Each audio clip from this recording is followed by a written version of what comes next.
What's up, ladies and gentlemen? This is Never Fail, and I'm bringing you another Black Ops 2 commentary. This time, it's actually an older gameplay that was on my hard drive. Playing a little domination on Hijacked, using the fucking OP PDW. Anyway, let's get right into the topic of discussion, which is pro perks and the Pick 10 system. I just want to touch on pro perks first and foremost. How many people remember on Black Ops 1 just dreading prestiging because they didn't want to grind to get a certain pro perk back? You know, a lot of them like Sleight of Hand, Warlord, Pro, stuff like that. It was pretty much you use the perk, you're going to get it. But some of that shit was pretty difficult. Flat Jacket Pro, Tactical Mask Pro, those, you know, Ninja Pro, shit like that. Those were not easy to get. And I'm sure for some people it persuaded them not to prestige because of how difficult it was to get. So if they got it, they didn't want to give it up, and I understand that. Me personally, I probably got Tactical Mask Pro and Flat Jacket Pro about six times combined in my 14 prestiges on that game, and I enjoy it. I ain't gonna lie. I mean, it was a little bit of a pain in the ass, but at the same time, I thoroughly enjoyed doing the grind. Really, you know, just grinding for it, and felt a sense of accomplishment. And what I thought, you know, what I felt that it did as far as balance of the game was you didn't just get something because you selected that perk. You had, you know, if you wanted to be immune to napalm, you had to grind for Flat Jacket Pro. If you wanted to not get stunned by flashbangs, you had to grind for Tac Mask Pro. And I think that was a better way, personally.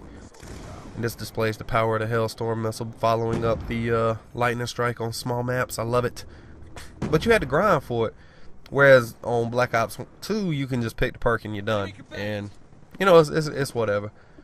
Something else they've done on Black Ops 2 that I don't necessarily care for is taking away Sleight of Hand as a perk. I fucking despise the fact that they did that, mainly because you cannot equip extended mags with the dual mags, you know, with the fast mags or whatever. You can't have Sleight of Hand with extended mags, which I hate because it's nice, especially on a gun with a super high rate of fire like the Scorpion. With the Scorpion, you kill 2 people and you can go through your whole thing, and maybe there's a, you know, your whole clip with extended clips because it only gives you like 42 bullets or some shit. And then you need to reload, and it's not the slowest reloading gun, but it's not the fastest. And then you die because of that. And I miss being able to do that. On Black Ops 1, I could, in fact, you know, use extended mags with Sleight of Hand and still be able to reload fast, but still had the spammable stuff. And I don't think there was anything overpowered about that. So I dislike not having it in the game now. But I'm not the developer. Have no problem with them having Quick Draw as a handle, because let's all be honest, in Modern Warfare 3, Quick Draw Pro was an absolute waste of a pro perk, because once you used the grenade you had and the 2 concussions, it was over. You no longer had any use out of it. So I don't mind the Quick Draw handle being an attachment. I think that's fine.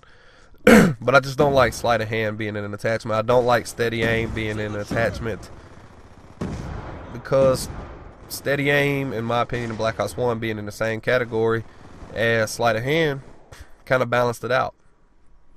Whereas now, if you wanted to do that and say Sleight of Hand and Steady Aim were both still in the same perk tier, you'd have to use 3 out of your 10 points just to have both of those. Whereas now you only have to use 2. You can throw fast mags on there with a damn laser sight. Yeah, sorry, it slipped my mind there for a minute.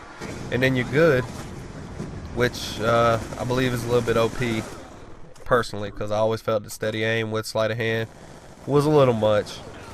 That they did a good job counterbalancing one another as far as picking one or the other. The Pick 10 system in general, I think is pretty good.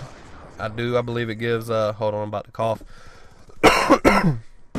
I believe it gives a nice balance to the game and keeps it from becoming stale, because it allows you to keep switching up your loadouts and stuff. Not me personally. I've gone through 10 prestiges now, and I've pretty much been, you know, I've gotten set on exactly what I'm going to use.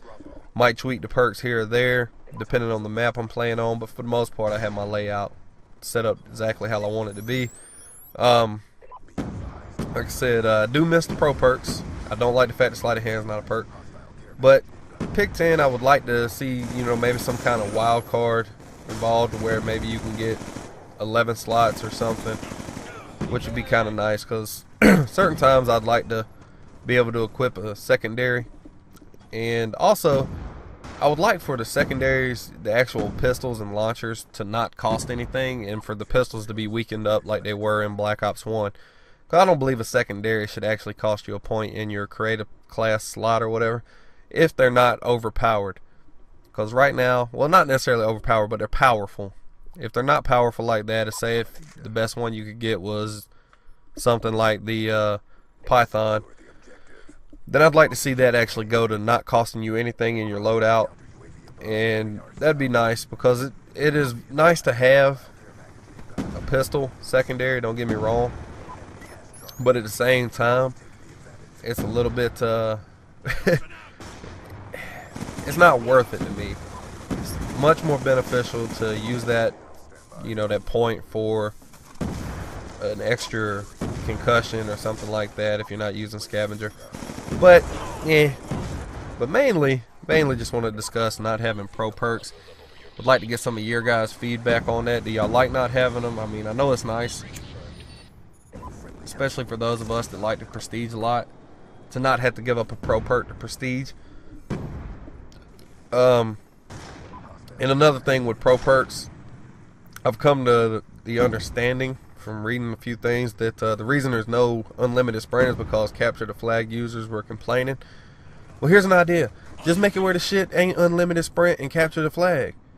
I can understand their qualm with that. I can understand them not wanting unlimited sprint and CTF, and that's cool. But just make it where it doesn't work in that game mode as an unlimited sprint. I know there's got to be a way to do that, because it would be nice for us people that like to rush to have unlimited sprint. Because right now, I mean, don't get me wrong, extreme condition is an alright perk, but it can't compete with dexterity. If you had to choose between the two, probably 8 out of 10 people would choose to use dexterity. And the reason being is because it provides you a lot more stuff, you know, a lot bigger benefit, being able to climb faster, being able to shoot faster once you stop sprinting, than just being able to run longer.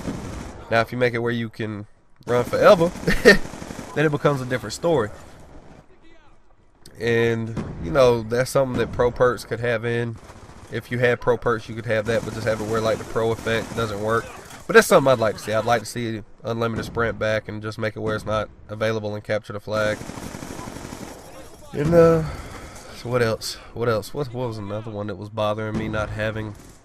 Oh, I've already mentioned sleight of hand. So, yeah, that's pretty much it. I mean, that's generally the basic topic of discussion for this entire commentary. We'll touch on the Pick 10 some more here real quick, though.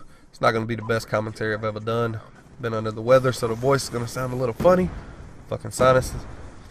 But how do you guys like to set up yours? For me personally, and this is just how the majority of my loadouts are, I rock C4, concussion grenade, toughness, scavenger, dexterity, ghost, submachine gun normally, and then 2 attachments, I believe it is, on the submachine gun.